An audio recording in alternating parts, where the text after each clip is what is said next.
Hello, this is Coach Colleen with Tea-tastic Families, and today we are talking about step parents, the 5 do's and don'ts. And so step parents obviously come because of different situations. Sometimes there's a death, and sometimes there's divorce, or the parent is just left, or there never was a dad on the scene. Of course, there's different situations, obviously. So when it comes to some of these points, it will make a difference as to what the cause of this the step parent is. The first one is, we'll talk about the 5 don'ts first. The first one, don't try to replace the parent. The bio parent, especially like for a woman as a mom, that birth mother gave birth to this precious teenager, and so there will always be that special place for them in there, and it should be that way.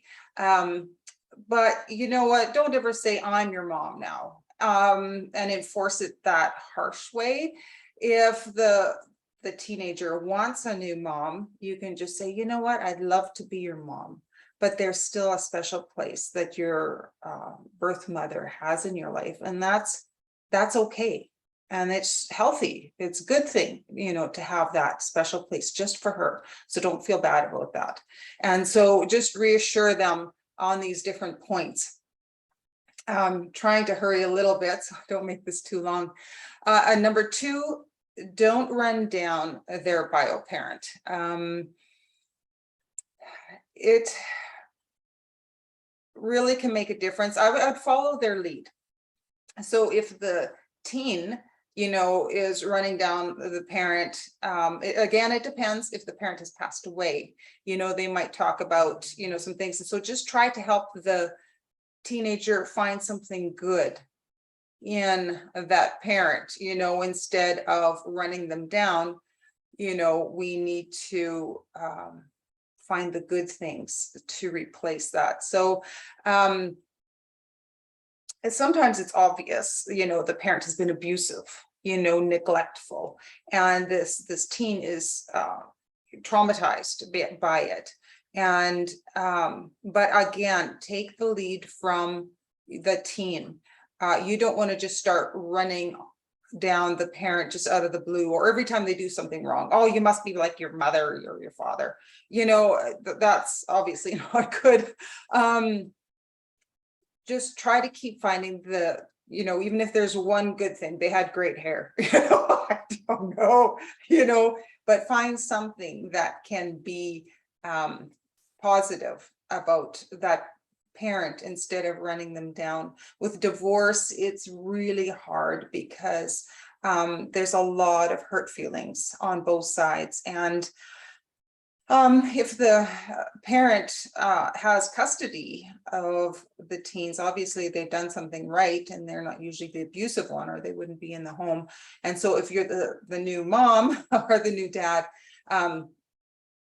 you are probably making, it's the other parent that might have been abusive, if abuse is in the situation at all. But even if there isn't, our own personal things come into, the hurts from the divorce come into the situation. Don't make that part of the relationship between your teen and the other mom or the other dad. Just find a place for yourself in that, and let dad or the natural parent take, steps towards that,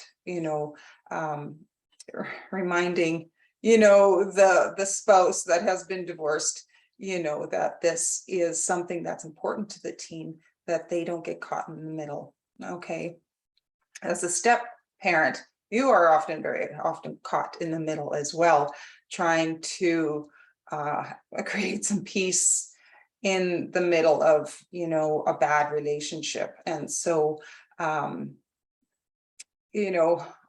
pray for you. It really is not easy, but these are some basic guidelines. As a stepmom, or stepdad, well, dads don't usually get mushy. So maybe I'm talking to just the moms. Don't get really mushy on the teen, especially at first. You can sympathize with their situation, and we'll talk about feelings a little later on. But try to maintain, like, don't lose control, don't sob for them and feel sorry for them. Feeling sorry for them is different than showing you care. Pity party isn't going to help anyone. A lot of us have been dealt a bad hand in life. My mother yelled at us all the time. She was verbally abusive, and then she died when I was 12. Like I've gone through stuff too, and it's our job as step parents to help them make the best out of a bad situation, right? And sometimes that's hard to do when you get all mushy. For one thing, they lose respect for you. All teens.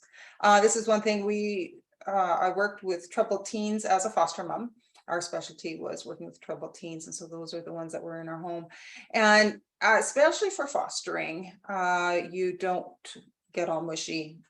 You can show you care and you sympathize with the situation they're in, even if the situation they're in is in your own home and they don't like the rules. I'm sorry you don't like it, but this is this is the way it is, and these are our rules and stuff. But I digress. So if you can, just don't let yourself get mushy. Number 4, don't encourage bitterness. So in all of this, all the crap they've gone through, it's important that they learn to let go of these things. And it's all about forgiveness. I have another video that talks about forgiveness, and so you might want to look that one up. But it does not help them to hang on to the bitterness of the whole situation against their parents, either one, against you. Help them and walk through it with them would be really good if they let you. And number 5 of the don'ts, don't cave on your rules.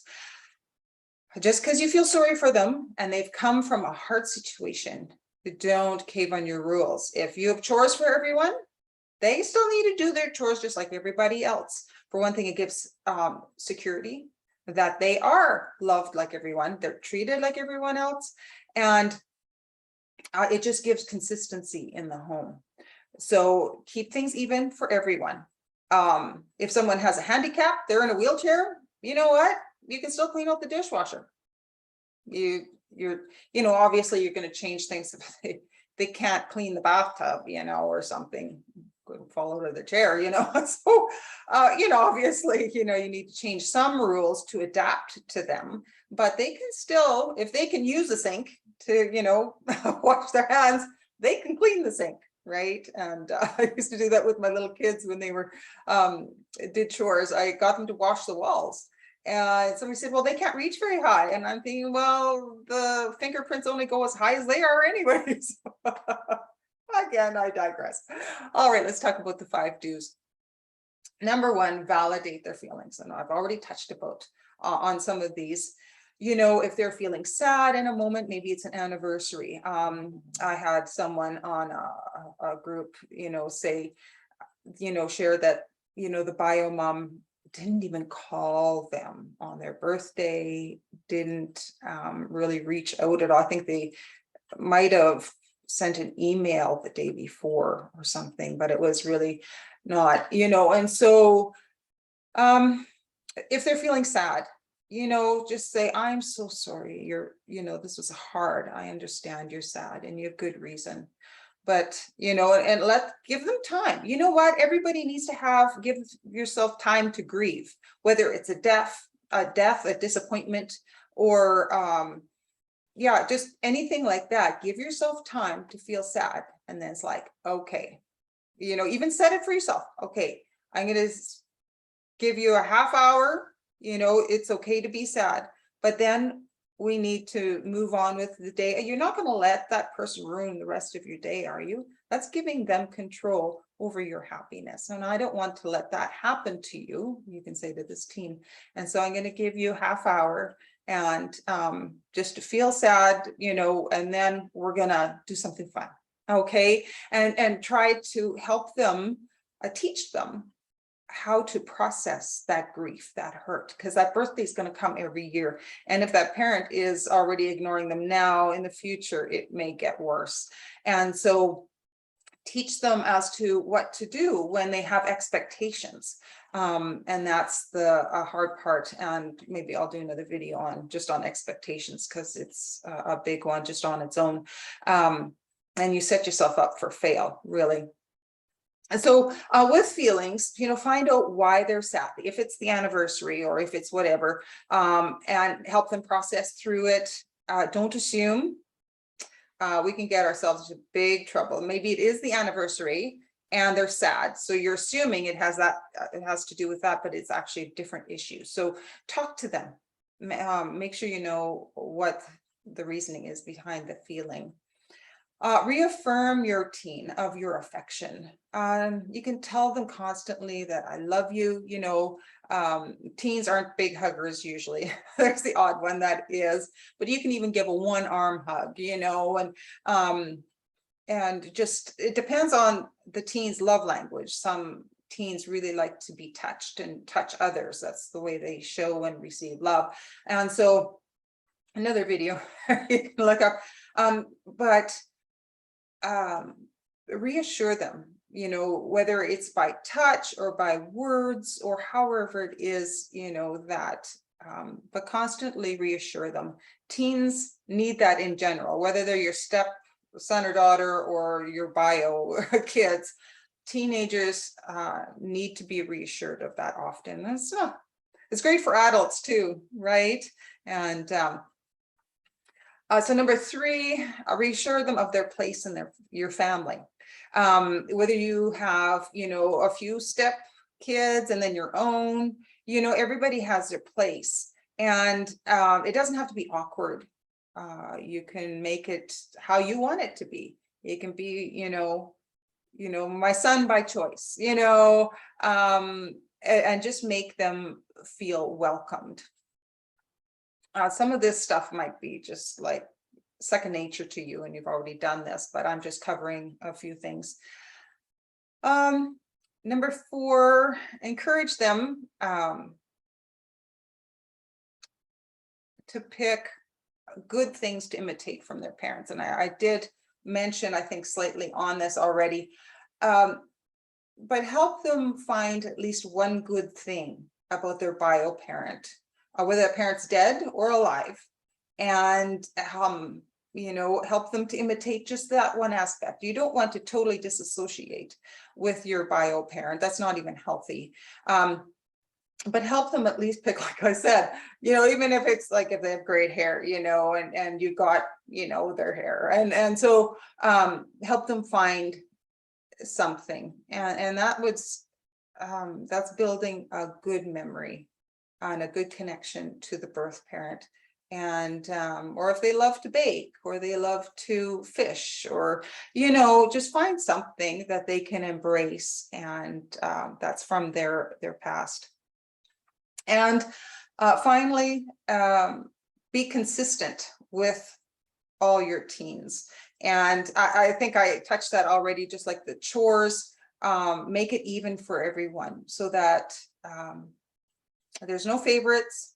And yeah, by giving someone a lighter load makes them feel odd, like maybe I'm not capable, maybe I'm dumb, maybe all these thoughts just start going through their minds. So it's just like, no, everybody's got to do this, we're all doing chores. I'm picking on chores today.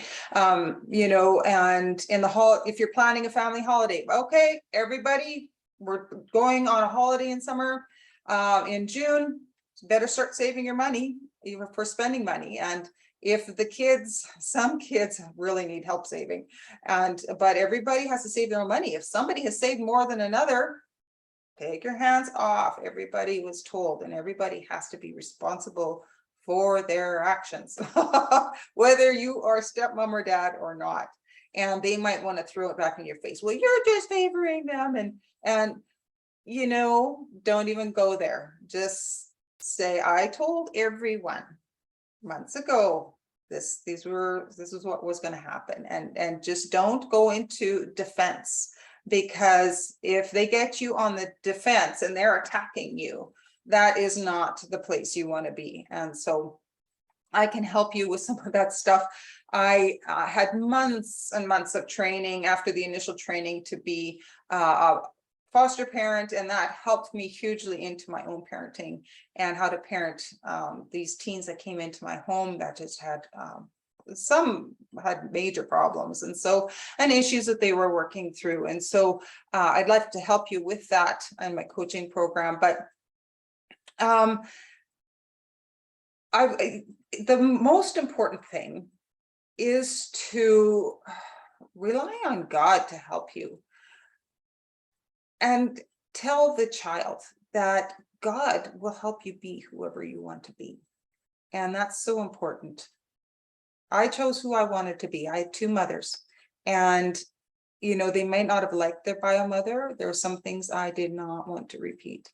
And with God's help, you can choose. Without God, you're going to be tangled up in, you know, hurts and bitterness, family, you know, lineage of, you know, and baggage of, you know, just anger issues and different things that through prayer and just binding and loosing some things over your life, which happens when you are a Christian and you invite God into your mess. And he comes and he helps us with, you know, becoming a person who is healthy and happy and at peace. And so I invite you to that. If you don't already know, as I've said in my previous videos, this is a Christian-based program. And so my 90-day programs are based on the Bible. I mean, shoot, even our laws in the land are based on the Bible. Don't steal, don't, you know, kill anybody, you know. So so is my so is my program. You don't steal and you don't shoot anybody. Contact me. I am on Facebook. I have an email, which is teentasticfamilies@gmail.com. And so you can contact me there. Teentastic is TEEN, tastic, TASTIC, families@gmail.com, or direct message me on Messenger, like through Facebook, and we can chat. Also, too, don't forget to subscribe, hit the button down below and the shiny button next to it that gives notifications of when a new video comes out. And I bring a new video every week, and maybe not over Christmas. Sometimes I miss a week, but just sharing you some tips and strategies that can help you parent confidently. All right, we'll see you next time.